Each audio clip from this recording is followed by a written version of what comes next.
Hi. Hello. Um, this looks kind of weird, I think. I hope everything sounds and looks okay. Uh, I'm just going to try this out. I am going to break down the first song on my project, The Human Condition, called Rizq. Rizq, Rizk. Production wise, and then show you my vocals and what I did to them. And I don't know, I thought it would be kind of interesting and a cool little experiment. So I'm just going to show you guys what I did. I'm going to start with the sample. Hope this sounds okay. But this comes from.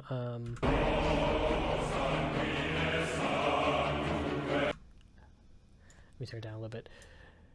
It just makes me smile so much. I was playing this game Bloodborne around the time I was making this project, and this score for the first boss in the game, Cleric Beast, is so beautiful. I had to do something with it, and I thought it would be a great way to start the project off. So just a little bit of it.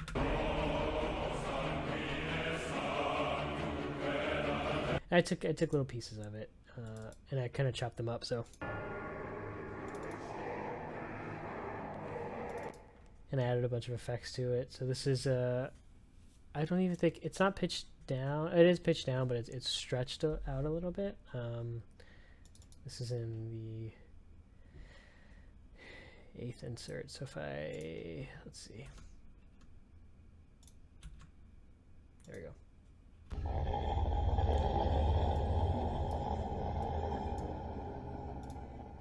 That in the beginning is literally just the beginning of the song.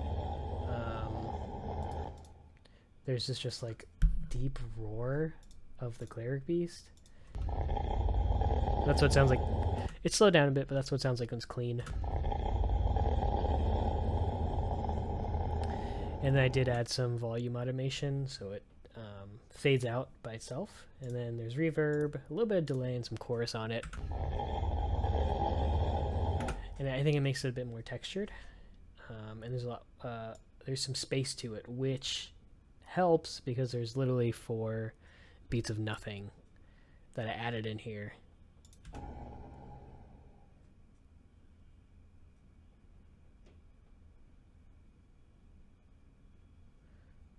What's the risk? And then it kicks off. The reason I did that was I think it makes everything a little more like uncomfortable sounding, because the project just starts off with no warning with this like roar.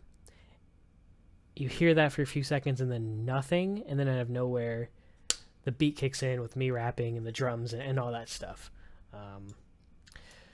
So all deliberate, and then it goes into the vocal chops, and not the vocal chops, the beat chops. Let me silence the vocals and the drums. There's an easier way to do this, but I was gonna just so you can hear what the sample sounds like.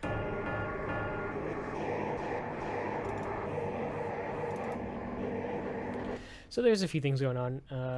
I EQ'd it a little bit. I brought the lows down. I brought the highs down. It's hanging out in the mids. There's reverb and there's gross beat. So if I just play it clean.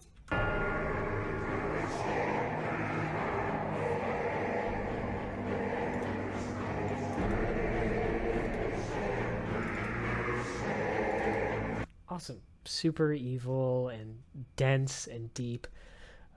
But it wasn't that exciting to rap over. So added the reverb and the gross beat to give it a bit of a bounce and more texture.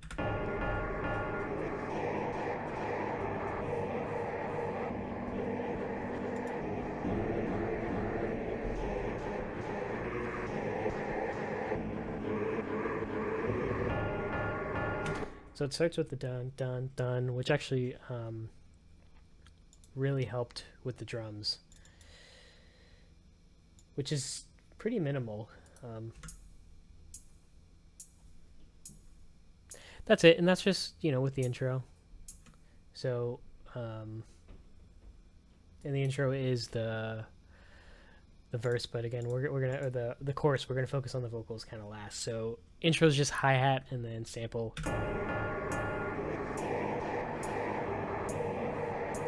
Just to lead into it.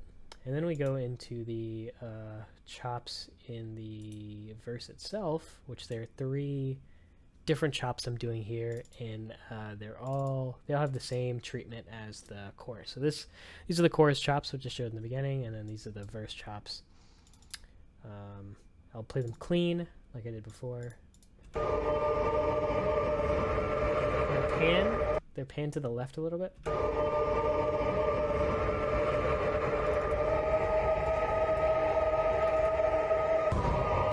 This last one is panned to the right, so you'll hear it shift.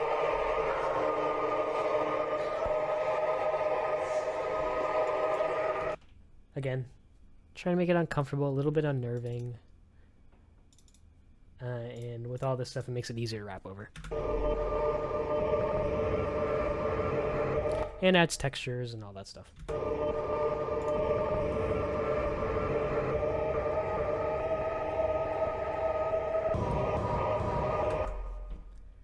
So that 3, that dun dun dun that I talked about, blends very well with the drums. The kick.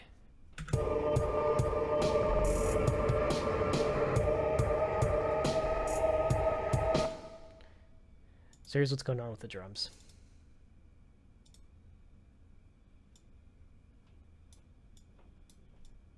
Oops. Ignore all of these. I layered the kicks. I didn't really do much to them. I put a reverb and a bit of a filter on the kick. This just has 1 kick on it. Or sorry, this is the snares. This just has here's the kick. Yeah, I didn't do much to the kick. I just layered it, which is what I like to do. So it's 1 kick on top of another. It's not a huge secret. It adds. You're kind of creating a new kick when you do that instead of just the one. Sorry, let me switch over.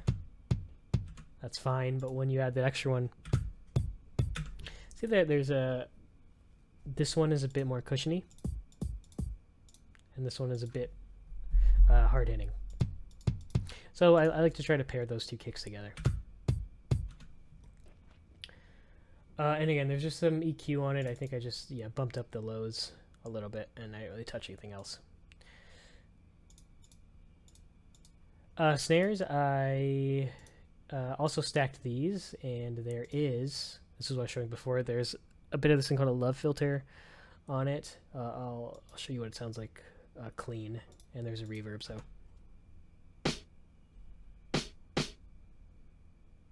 With the reverb and the love filter on it. Just a love filter, so you can see what that sounds like. So it, trying to figure out how to describe this. It doesn't mute it, but it kind of shrinks it down a little bit, and it kind of makes it a bit more punchy when I do that, because it doesn't linger or hang out in the high end too much. So the love filter kind of mellows it out, and the reverb kind of counteracts that, but in a cool way.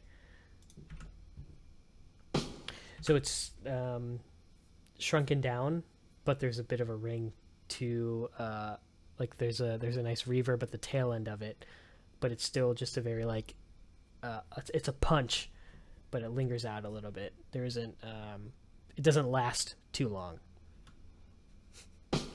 That doesn't make sense. Whatever, it sounds good. So with the kick and the snare.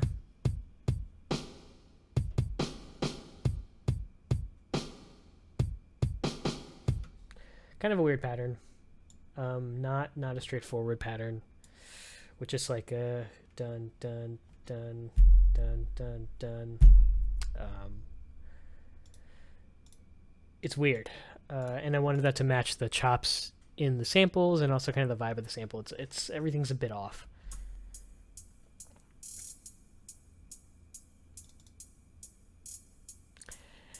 Hats. I had a little bit of flange to my hats. It's a secret. Secret's out, but it I guess it like mutates the hat a little bit, and it makes it kind of a bit like more slippery when there's that flange on it. And there's reverb too, so just clean. Very boring, typical like 808 rap song vibe to it, but with the flange and the reverb, again, it's like a syrup.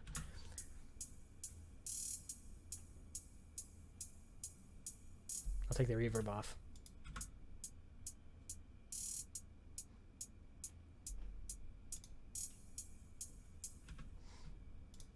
And then drums all together.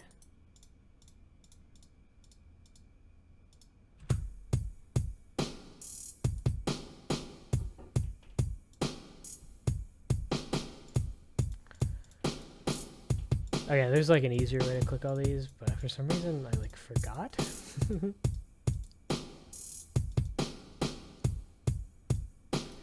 And there's an urgency to the drums that I think really matches well with the sample, because the sample does sound, I mean, it's frightening. And then I wanted the drums to kind of carry that horror element to it, so it's kind of like something is chasing you. So here's the sample with the drums.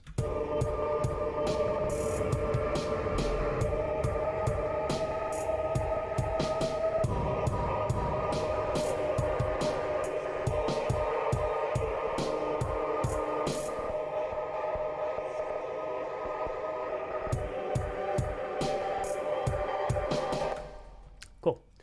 And then the hook is just the hi-hats. So same as the intro.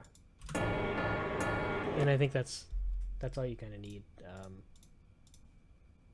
with that hook, because it's just let it breathe and the vocals will kind of take over from there. So let's get into the actual vocals. There's 3 layers going on here. Here's the first one. And I'll play it clean. I recorded it like literally right here. There's no like soundproofing. I'm not in a booth. I'm in my basement with like bare walls and not really much else. So I work with what I can. I think I had a blanket over me when I did this. That might have been for later songs, but it's kind of rough sounding. But I use that to my advantage because, again, I'm not in a professional space, so I did what I could to make it sound like it was bad on purpose. So here's what the vocals sound clean, the first layer. What's the risk in letting it all unfold? Tense wrists, my fingers are feeling cold. I'll start adding stuff I in. bend bricks to place them in brain folds. You let me switch, no wonder I flip modes. What's the risk in letting it all unfold? Spacier with the reverb. Let me see what I did with the EQ. I don't think I did much.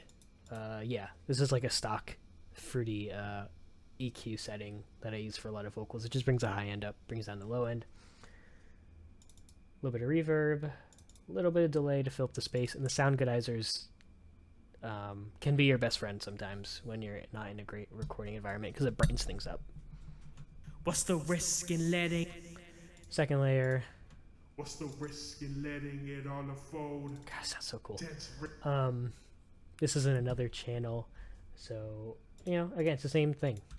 What's the risk in letting It's pitched down about 3 octaves, with some reverb, some distortion to give it some grunginess, and this vocoder effect to make it sound a bit more like, I don't know, it differentiates it. It adds kind of like a robotic feel to it.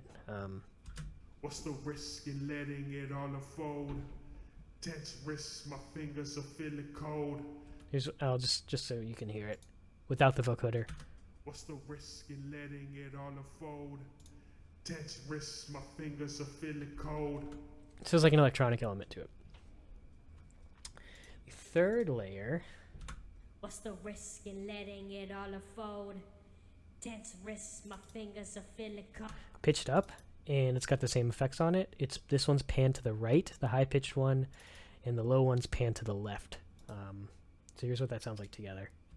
What's the risk in letting it all unfold? Tense wrists, my fingers are feeling cold. And that's all living under this. What's the risk in letting it all unfold?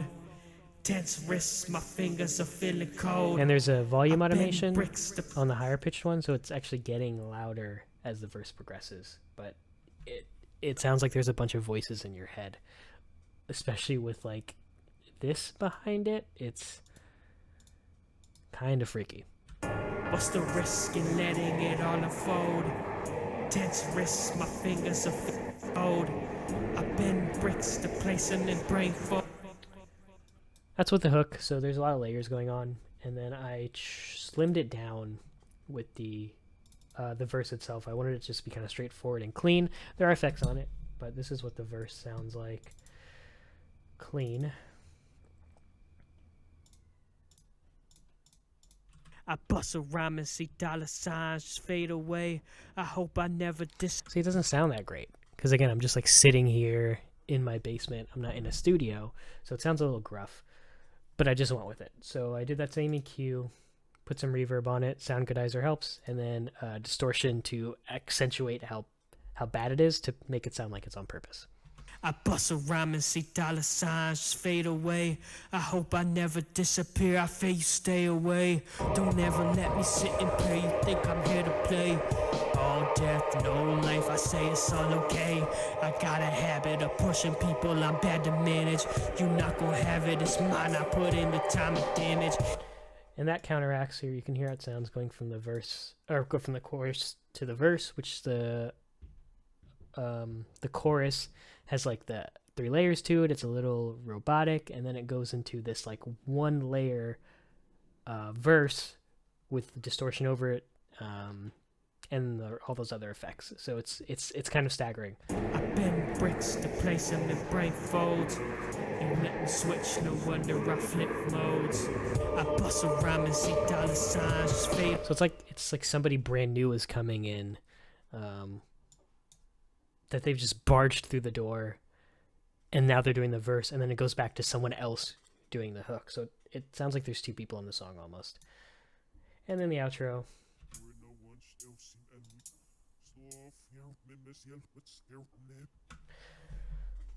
It's just something I recorded kind of on the tail end of the verse, and I thought, hey, it'd be cool if I reversed it and made it sound even creepier and weirder to kind of go along with the song. But here's what I'm saying.